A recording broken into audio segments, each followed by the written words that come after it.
விரும்பியது இந்நேரம் கிடைக்கிற போது ஒரு ஏக்கம் நெஞ்சில் ஏது? எல்லோர்க்கும் நினைத்தது போலே மன வாழ்க்கை வாய்த்திடாது.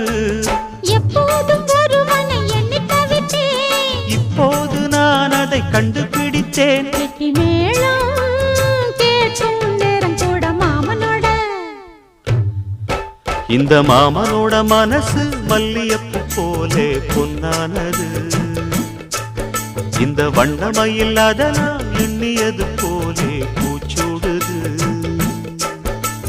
புத்தால கொடுமையும் கூடி வருது, சந்தோஷ நினப்பொரு கோடி வருது. சொல்ல வார்த்தை ஏதும் இல்லை மாமனோட. இந்த மாமனோட மனசு மல்லியப்பு போலே பொன்னானது. இந்த